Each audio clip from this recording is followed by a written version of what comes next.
Using her phone and her activity on her phone because she liked to speaking of phone, the activity on the phone. Oh, let's see, maybe this is new information hot off the presses. So July 24th, sleep log created July 24th at 4 in the morning. So this is investigators creating this sleep log thing with her cell phone at 4 o'clock in the morning on July 24th. Now that's interesting. Okay, so this is 7 days after she's arrested. They're coming up with her sleep log using her phone to try to figure out, they're trying to use her phone to figure out when she's not on the phone to see when she might have, ditched the body or when she might have done whatever she was going to do to the body, to Kaylee. What's your reaction to this? I mean, a week after her arrest, they're working around the clock trying to figure out what happened. We're beginning to see, as the evidence emerges, that this was a very thorough investigation. The techniques that have been employed, I've not witnessed in prior cases. This is one of the most detailed investigations piecing together this circumstantial evidence case to make sure there's no wiggle room on the part of the defense. And they're using really some cutting-edge technology in reconstructing the sleep pattern, her travels, and the time of which she traveled. So we're beginning to see that this is one thorough investigation which really negates the one misstep wherein the deputy says that he was at the crime scene but was dismissive. Other than that, you're seeing what I would characterize as a AAA investigation. Now, this is a week after she was arrested. So she's claiming Kaylee's alive. They know what they smelled in that car. They know she waited a month to report her missing. Still, it's 4 o'clock in the morning and somebody's trying to come up with her sleep patterns, using her cell phone because they know she has a lot of cell phone activity. Even at that point, they were aware of that. So could a week after her arrest, working 4 o'clock in the morning, do you think that they were, hoping that they would be able to, why do you think they'd be doing this at 4 o'clock in the morning, especially if, hold on. Why do you think that they'd be doing this at 4 o'clock in the morning, especially if they had a strong feeling that she was not? This indicates to me that these detectives knew pretty much from the very beginning when Casey reports Kaylee missing and having turned her over to the babysitter, that wasn't true and that the child was in fact dead. It appears that they were working round the clock and sparing no resources and no overtime in piecing together a circumstantial case to try to, in fact, locate this child's body. Everybody always says that the first 24, first 48 hours are First crucial. 48 hours are the most crucial. If you don't solve it within that time, the likelihood is that it becomes a cold case. So here they are a month and a week after the little girl disappears.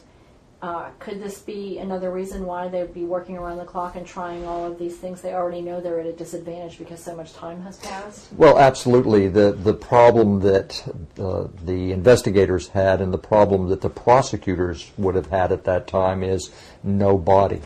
And the likelihood of a successful prosecution at the level of a first-degree murder charge was lessened before the discovery of the body. They were working intensely to learn the location of that body because they believed the child was dead. They believed that the mother killed the child, and they needed to find that body. And so, yes, they were working round the clock, employing every bit of technology at their disposal in order to find that body because she's arrested. The clock's ticking.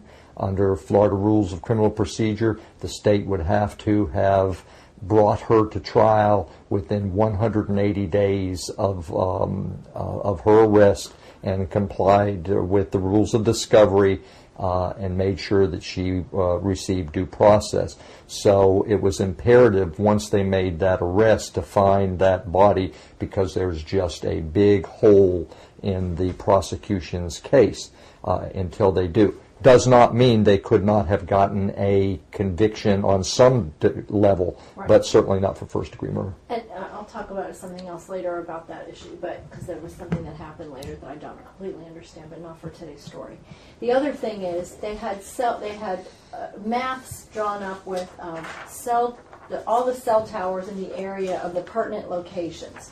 I mean, this is a mess. I'm just going to show it to you it's compressed. So when you put it on a screen, you can enlarge it and it sort of stretches out a little bit. But all of the cell towers in different locations, including her house, the Sawgrass Apartments, her boyfriend's apartment, even the East County landfill was on there.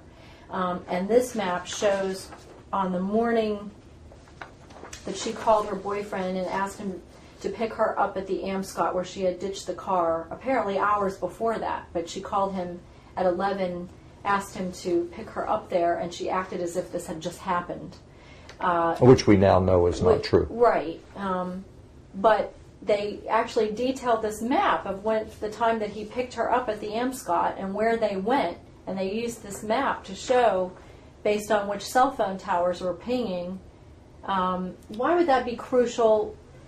Why would that be one of the crucial times to follow her with such great detail? Well, at that time, obviously, detectives did not know whether or not she acted alone.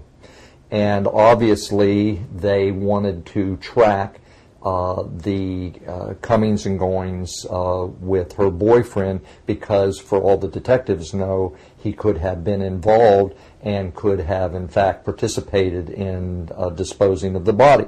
We now know that that does not appear to have been the case at all, but in doing the cell phone locational pings, they have a area that we now know also they used to search for the body. But at that particular time, again, they didn't know who else may have been involved in the death or just the disposing of the body. Okay, so two things here I see as possibilities. Tell me if this makes sense. A, it might be important to know where she asked him to take her. B, as you said, because they didn't know exactly what happened, it might be important to know where he went and then ask him where they went and make sure he was telling the truth. But also where she asked him to go, if anywhere, that they could also track and double check that. Is that right? You're absolutely right. There were multiple purposes in doing what they did, and it was in an effort to, if you ruled out Mr. Lazzaro's having participated in the disposition or the dumping of the body, then okay, what else can we find out from this? And as you say, the first thing we do is say, okay, Mr. Lazzaro, where did you take her? And if that matches up with the records and you then say, okay, we're going to eliminate him, then there are other reasons to know where she went or where she asked him to take her, and what those points of interest might mean to the case.